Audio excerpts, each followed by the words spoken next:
Welcome back, Chapter 11. Paula groaned as Tommy shook her awake. She batted him away, pulling the quilt over her head. "Wake up," he hissed. She lunged through the fog of sleep, arms windmilling as she struggled out of the covers. "What's wrong?" she cried. Glancing at the glowing digits of the clock, she saw it was 2:30 a.m. Tommy loomed over her, fully dressed, pulling his coat on. "It's a clear sky," he said excitedly. "We're going up to the deck to see if we can see the northern lights." He did a funny little dance on the spot, his excitement apparent as he thrust a glass at her. "Drink this. It'll wake you up." Paula put a hand on her thumping heart and scrubbed at her face. "It's the middle of the night." In the darkness of the cabin, his face glowed white in the moonlight. She saw something in his eyes, a disappointment, and her heart sank at causing him hurt. "Give me a second. Let me just get dressed," she said. She accepted what she thought was a glass of water from him and threw it back. "Oh my God, this is vodka," she gasped, coughing and spluttering. He nodded eagerly and brandished the bottle, topping up her glass. "It'll keep you warm. It's going to be cold on deck." Still clutching the bottle, he moved away to the window, peering out anxiously. As she pulled on her jeans, she caught a glimpse of the pillow and the black stains that adorned it. The hair mascara. If it was on the pillow, it meant it was no longer on her hair. She would need a hat. She shivered. Tommy was right, it was cold. She swallowed back the vodka and held out her glass for him to refill it again. He grinned at her, and suddenly, standing half-dressed in the middle of the night, she was reminded how they used to be, back when they were teenagers. It was a good feeling, and she giggled, already lightheaded. Impulsively, she planted a kiss on his lips. "Go," she said. "I'll meet you on the upper deck."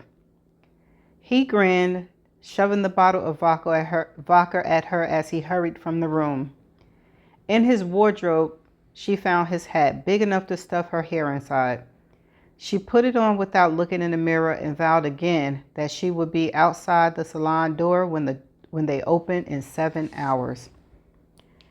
Out in the corridor, she pushed open the door to the spiral steps that led up and outside. All was quiet in the other suites, and she cast a glance back at Anna's door. What had Tommy meant by "we're going up to the deck"? Who was we? His fishing buddies? Or Anna? She shivered, wondering when this had been arranged, or if someone had texted Tommy to tell him about the clear sky and the prospects of the northern lights. Up and up she went, and as she pulled herself from stair to stair, she realized how utterly different the ship was in the midnight hours. From deep in the bowels of the boat, she heard clangs and metal scraping. The low hum of the engine, which she couldn't remember hearing in the daytime, whirled beneath her. Everything else was deathly silent. She pushed herself to move faster. For some reason, she had expected the top deck to be lit up. Instead, it was in total darkness. On the floor were tiny glowing circles, like emergency lighting strips in the hotel hallway. She pulled her coat tighter around her and wobbled as the vodka hit in the fresh air. She couldn't remember the last time she'd thrown back so many shots in the space of a minute. "Tommy?" She hesitated, staying perfectly still, cocking her head as she listened for sounds of chatter that would lead her to Tommy, all the while trying to get her eyes to focus through the alcohol haze. She called his name once, but heard nothing in reply. She wished it was lighter out here. The deck couldn't be lit up, though. It would detract from the view of the northern lights. Still, it was a little intimidating walking in the pitch black. With her arms outstretched in front of her, she made her way to the left side of the deck and clutched onto the railing. She peered over the edge and found herself staring into nothingness. The sea was there, she could hear it, but the darkness was a hole, broken only by white foam as it shuttered the side of the ship. She looked up. What was that? at the far end of the ship? Dots of light floating in the air, tiny beams against the night sky. For an insane moment, she thought of a UFO and then wondered if this was the famous Northern Lights. But no, she'd seen photos of them, pictures of on the internet. This wasn't them. Tommy! He was there, and judging by the pinpricks of light, he was with others. The torches on their mobiles, or perhaps camera flashes lighting her way. She smiled. It wasn't the Northern Lights, but never had she been so grateful to see light or people. She opened her mouth to shout to him, to tell him to stay there. She was coming, but the wind had got up again, and it whipped her words from her mouth to carry them away over the dark sea. She held onto the railing, put her head down, and moved forward. The wind was against her, but if she clutched onto the side, she would be fine. The wind dropped suddenly and swiftly, and she let go of the rail and stood up straight, amazed at the sudden calm. Tommy's hat, a little too big, slipped down, and she reached up with both hands to adjust it.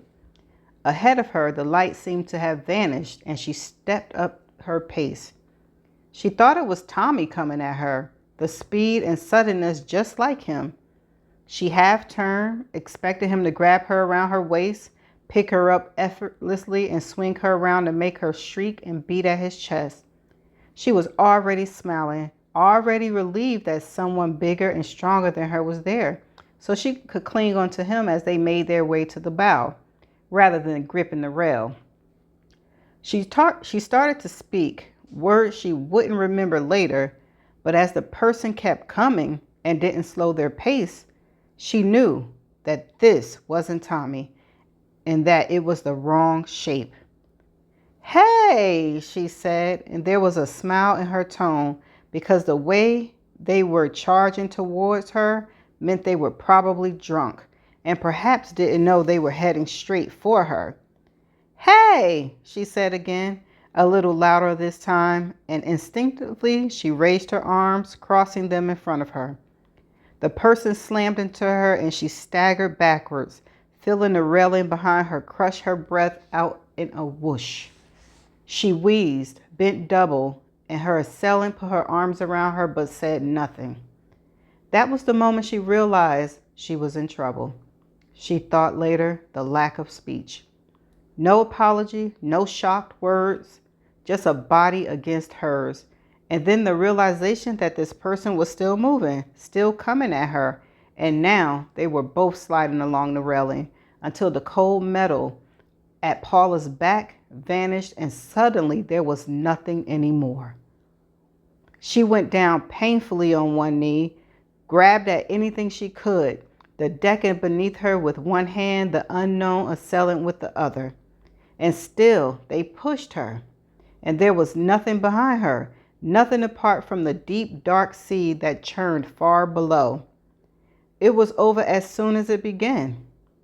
Just as her right leg slipped off the ship altogether, she spotted the gap in the railing and threw her arm up. Clutching onto the rail to her right, she heaved herself upright. "Tommy!" she screamed, and she shouted his name again and again, her words trailing off to a single thin scream. The pressure against her vanished as the assailant let go, but the knowledge that they were there, still close, frightened her almost as much as if they were still attacking her. Footsteps came now, hard and pounding, and she shifted positions, crawling along the deck, slippery and cold, as she continued to shriek. Feet skidded to a stop beside her, 3 or more people there now, and finally there was Tommy, on his knees in front of her, pulling her up to slump against him. Tommy fed her a shot of whiskey as she sat in the chair by the window. Her teeth knocked against the glass, and he pulled the duvet tighter around her. She swallowed hard to stop herself gagging at the strong taste, and the sharp tang of bile rose in her throat.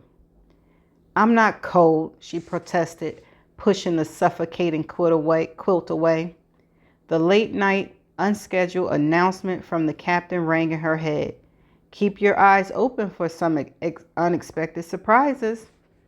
She shuddered, and a strangled cry emerged. When she had listened to his words over the sound system, it had been magical, a hint of promise of something spectacular. Now, after the event, it seemed like a warning, one she had not heeded to. She's in shock, said Dermot, one of Tommy's fishing friends. He pulled up a stool and sat down in front of her. She looked up at him, noticing him almost for the first time, then pushed herself out of the chair and grabbed his sleeve.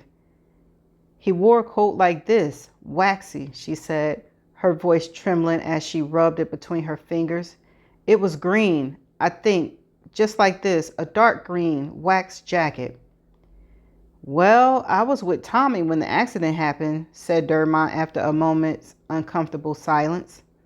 She winced. She hadn't been accusing Dermot.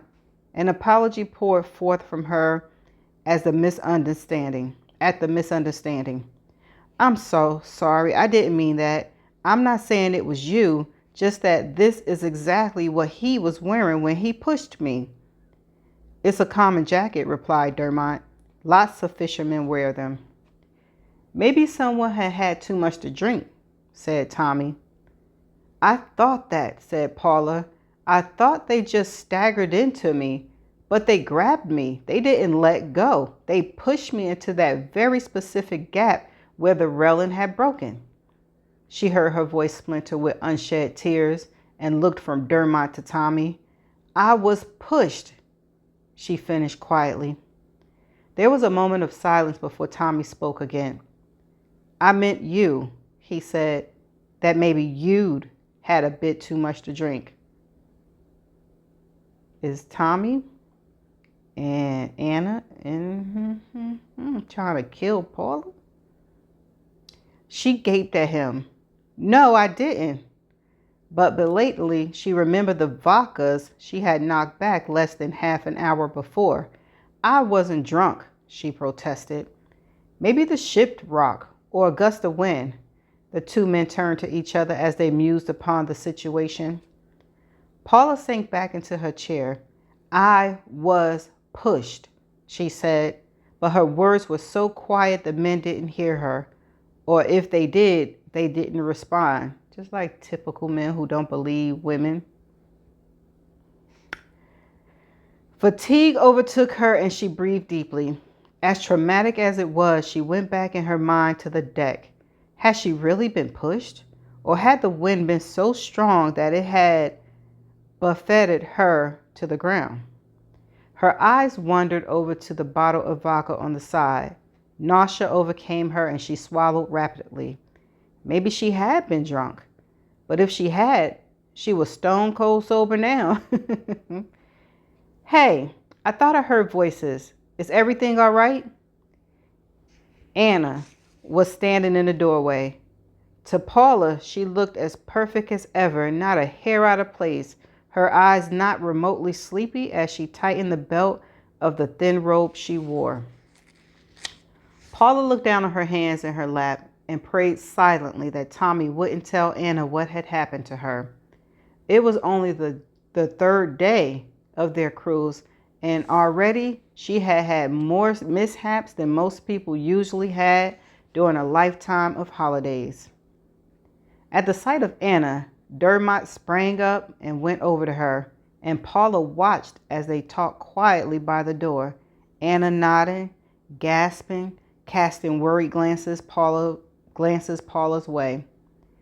I think I need to rest, Paula said to Tommy. He stood by the French window, staring out at the black night. The clouds had dulled the moon, no chance of seeing the northern lights tonight. Besides, it was getting on for morning now. From the corner of her eye, Paula saw Anna drift over, ghost-like, a vision in white. I'm fine, she said before Anna could speak, but severely sleep-deprived. She attempted to smile but fell miserably. I'll catch up with you tomorrow. Anna nodded and leaned forward, kissing Paula's cheek. Her lips were cold as ice. See you at breakfast, Tommy. Dermot, she called, and slipped out of the room as silently as she had arrived. Paula watched her go, realizing that their romantic holiday had suddenly become a group outing. "I'll walk you back," said Dermot, skipping smartly out of the door. "See you guys tomorrow. Paula, get some rest." The door closed behind him, and Paula looked over at Tommy, still motionless by the doors. "How are you feeling?" he asked, coming to kneel beside her. She allowed him to hold her and lean her head on his shoulders. "I was sure someone pushed me, Tommy," she whispered. She felt him stiffen before his arms circled her even tighter. "It was a gate, not a gap in the railing," he said. "I'm going to speak to someone about it. Make sure it's shut and locked." He held her by the shoulders and looked into her eyes. "I could have lost you." His own eyes were shining, and she was moved by the emotion that she so rarely saw from him. "I'm okay," she replied, because that was what she was supposed to say. But she didn't feel okay, not at all. Anna. Anna plucked a lemon from the basket on the table and placed a small vegetable knife next to it as she reached for the half bottle of gin. The sun was trying to push through, but hazy gray clouds almost smothered the weak orange rays that she could see on the horizon. She poured a healthy slug of gin and knocked it back. In the cabin next door, everything was quiet, and she wondered what the pair of them were doing in there. As far as she could tell, no crime had been reported yet. And from what she managed to get out of Tommy's friend Dermot, it seemed that none of them had actually witnessed what had happened. A drunk man had crashed into Paula was what they were assuming, even though Paula herself was adamant she had been attacked. Anna clutched the glass so hard it was in danger of cracking. As she huddled in the chair, she swore quietly. It had been her chance, the best chance she was going to get, and she failed. Anna didn't like failure. She was used to working hard to get what she wanted, and she had become an expert at biding her time and not missing once-in-a-lifetime opportunities. Now Paula would be careful, on the lookout. She would cling to Tommy and his gaggle of mates as though they were bodyguards. Anna drank again. She had missed her chance. A tap on the door, and she rose and walked across the room, tightening her robe. She hoped it wasn't Dermot. It had been obvious when he walked her back to her cabin that he was angling for an invitation to come inside. For a moment, she had debated with herself, but she knew enough about him to confirm that he wasn't a suitable prospect for her plan. Too many relatives, an ex-wife, and children. As she unlocked the door, hope flared briefly. Perhaps it was Paula, come to seek refuge with another woman, stifled by the men and their macho protectiveness. She pulled open the door and a welcome smile on her face. "Oh," she said, "it's you." Mark, her bedfellow of the night before, leaned against the doorframe and grinned at her. "Sorry it's so early. Can I come in?" he asked. Anna hesitated. Mark had served his purpose, but on the other hand, he was staff and he might have information on whether anything had been reported by Paula and her clan. She opened the door wide and stepped back. "Come on in." She walked back to her chair and grabbed another glass from the shelf. "Drink?" she asked, one hand subtly loosening the belt on her robe. She leaned over to pick up the gin. He narrowed his eyes, his gaze flickering from her face to her chest. "Go on then," he replied, lowering himself into a chair. "Good view," he said, gesturing to the horizon. She murmured her agreement as she filled their glasses and picked up the knife and lemon. "Not as good as the top deck, though," he commented. She kept slicing, but felt the ice as it ran through her veins. There was something in his tone, a caginess that had her hackles rising. She made no reply. Did I leave any keys here the other night?" he asked.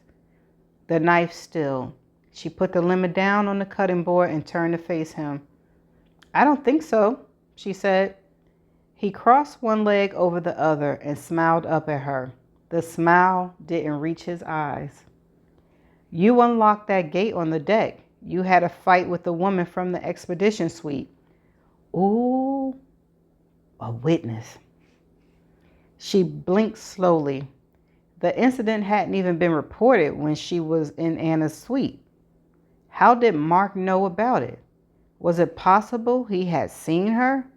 She thought Dermot of the hushed excitement he seemed to exude when he told her about what had happened. She imagined him trailing through the rest of the ship, informing all and sundry about the night's adventures. She said nothing. In Anna's experience, it was a sign of weakness or guilt to even attempt to take part in the conversation with an accuser.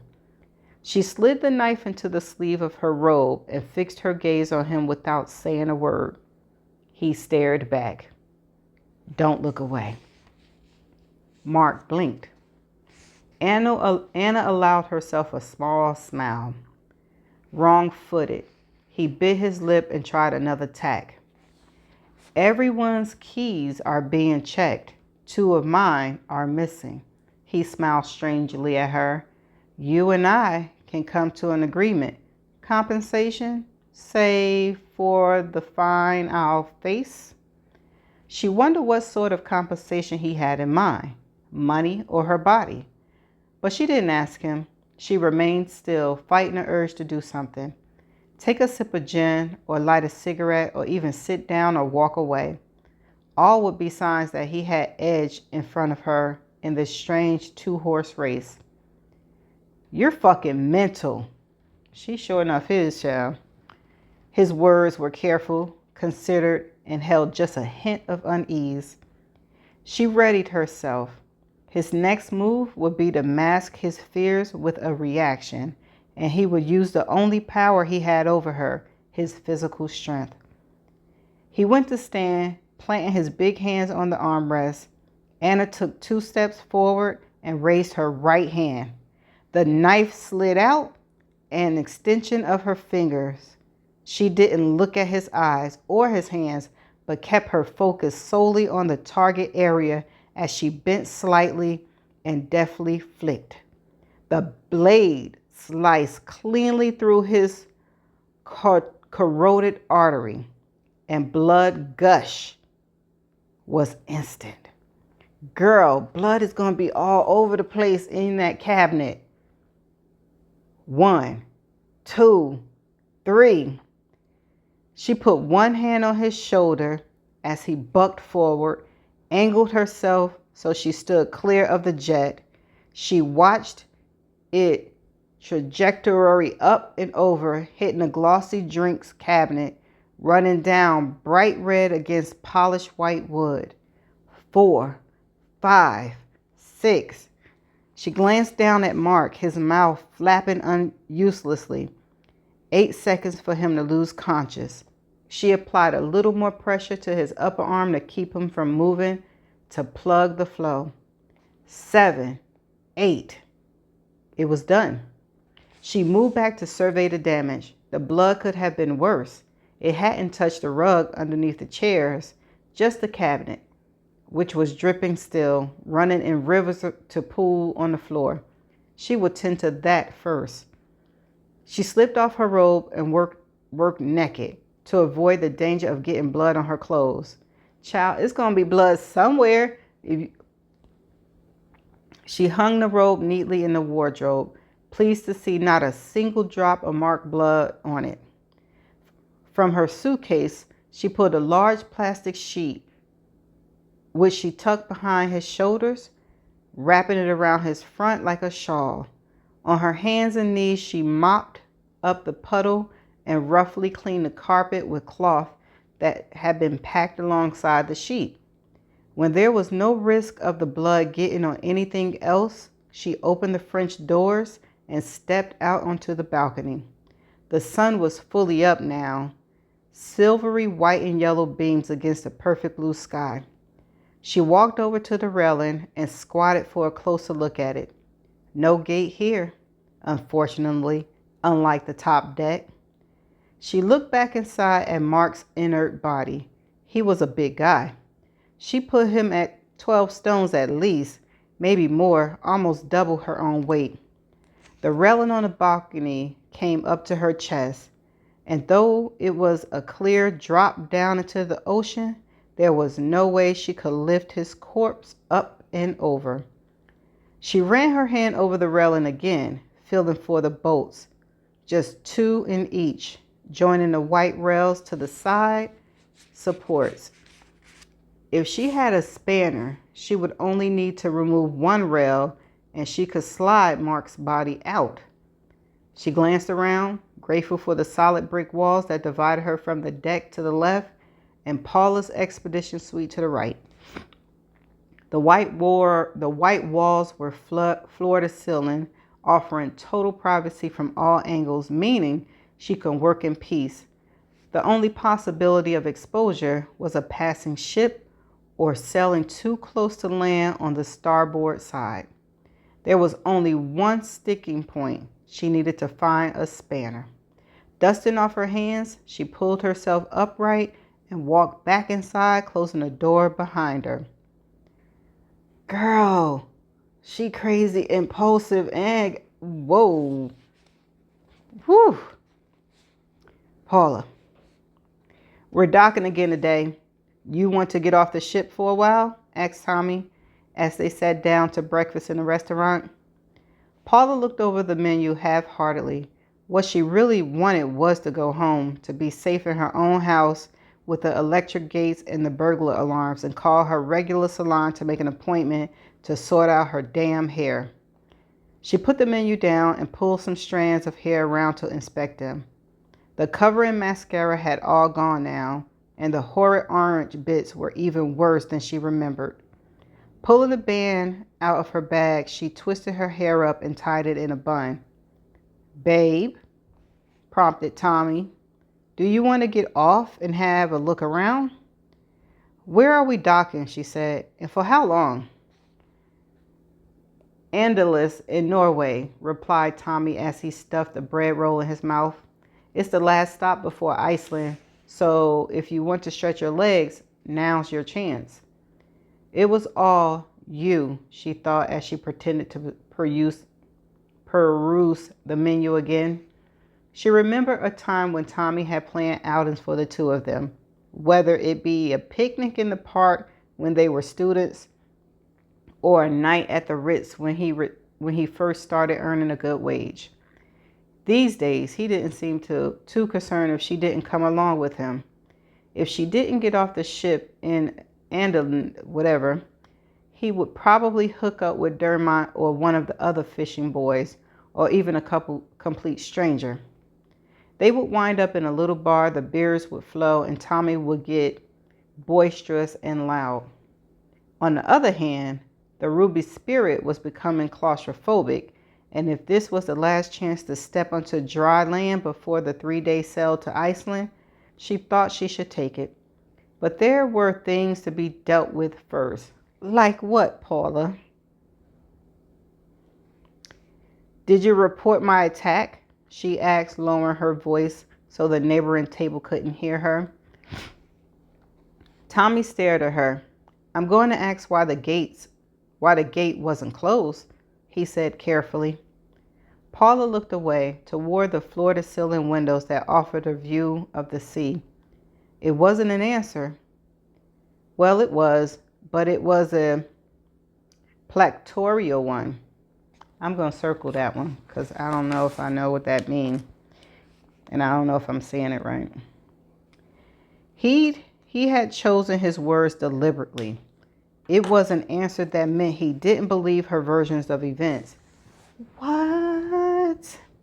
She twisted her fingers together, staring down at them until her knuckles turned white. He was probably right. She had drunk too much, and it had been bitterly cold. Her senses had been dulled. The accident was her own stupid fault. After all, who on this ship would want to hurt her? "Girl, Why you letting these people manipulate you like that? You know what's up.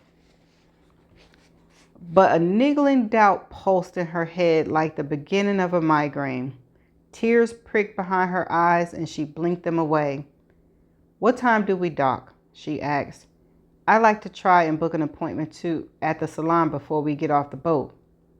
You're going back there? Even after? He raised a hand and circled it around her head. I have to, she said. It's the only hairdresser on board, and I really don't want to spend the rest of my holiday like this. There might be one in that word. I could find a pub while you're... She shook her head. I'll go to the salon now. I'll find out what time we dock, and I'll meet you at the gate. Pushing back her chair, she gave Tommy one last lingering glance. Tell me that you believe me about what happened last night. Tell me that my hair is not too bad. Tell me we're going to have a nice day together. But he had already turned away from her. As she waited for the elevator to arrive, she moved back a few feet and watched him. He had his phone out now, stabbing at the screen with one hand while shoving a bacon roll in his mouth with the other. At that moment, the lift doors opened and Anna's unmistakable figure appeared. She looked every inch the central spread in a glossy magazine, with her blonde hair styled under a pink beret, wearing a tailored black coat with a tiny pink dogtooth design. Paula kept dead still as she watched her. Anna scanned the room, her gaze alighting on her target, and she glided through the restaurant towards him, feigning surprise to see him there. Paula's instincts churned as the two of them launched into an animated conversation. She turned and stepped into the lift, not waiting to watch as Anna pulled out a chair and joined Tommy in the breakfast for two. I feel like Paula is getting it, kind of getting it. I want her to get it. Dang.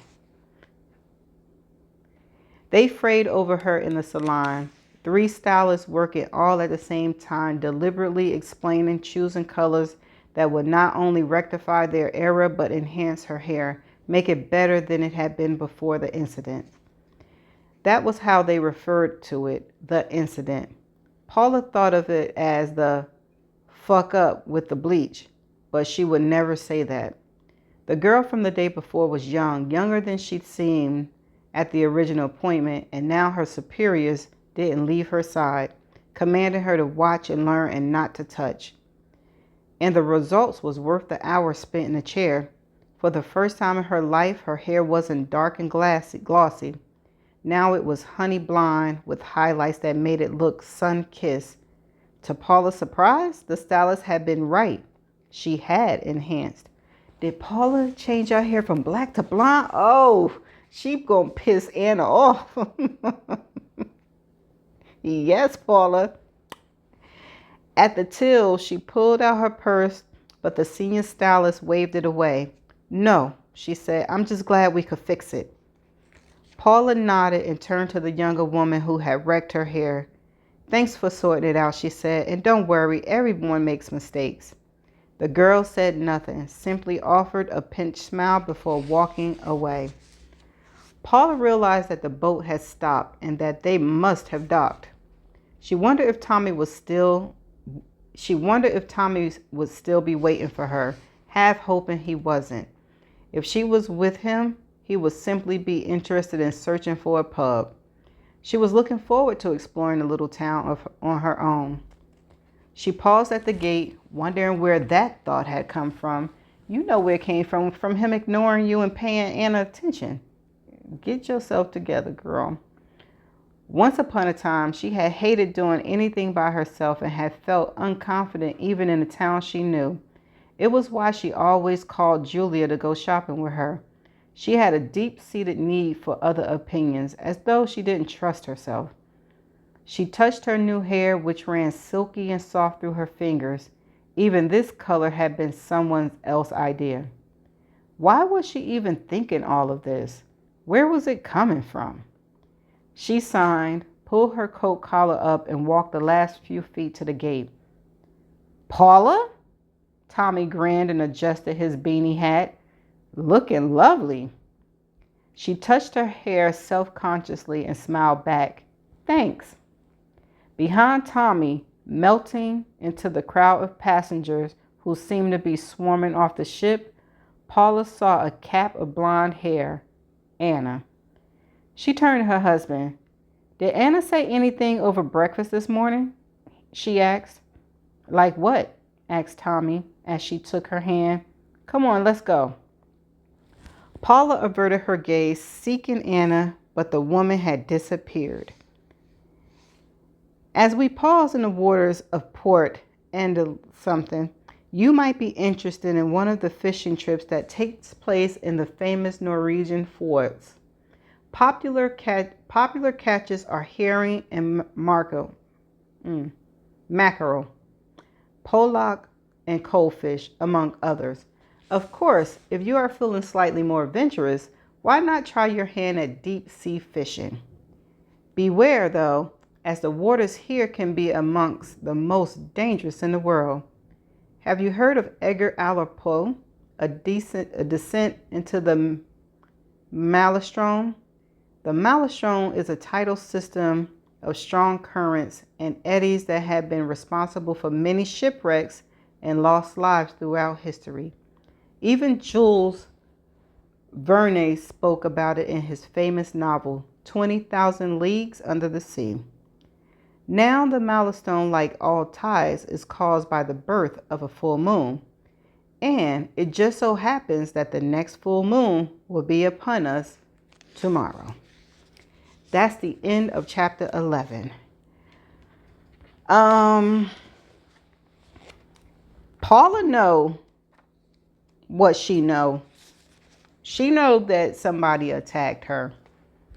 And I could have sworn she knew it was a female. I could have sworn that she said, she's coming at me. And didn't the person say, hey, twice? So shouldn't she have recognized, well, the wind was blowing and it is outside, but she did say it was quiet. So she should have recognized the voice, right? Is she starting to put two and two together? And why did she get, well, she didn't make that choice. Somebody else made that choice, but her hair is blonde now. Ooh. So I wonder if that's going to make Anna, feel some kind of way. Anna is coming on strong. She really trying to get her out of there. She don't even know if Tommy going to make her happy. She don't even know if Tommy going to choose her. But you're willing to kill somebody just to get into their spot? It happens every day, but god dang. Ooh, anyway, there was one word. I'm going to pause you and be back. Be right back. Okay, I'm back. The word is spelled Placatory. T-O-R-Y. The heck? And this is how it is pronounced. Hello? Oh, hold on one second. I'm back, and this is how it's pronounced. Placatory. I know I didn't say that. Placatory. It's an adjective intended to make someone less angry or hostile. And in the sentence, it says, Paula looked away towards the floor-to-ceiling windows that offered a view of the sea. It wasn't an answer. Well, it was, but it was... Placatory. It was a placatory one. Yeah, makes sense. Okay, so that's the end of chapter 11. I'm excited. I'm nervous to see how Anna gonna react to how she looked with the blonde hair, and is Paula finally catching on. All right, y'all. I'm gonna see y'all in the next chapter. Bye for now.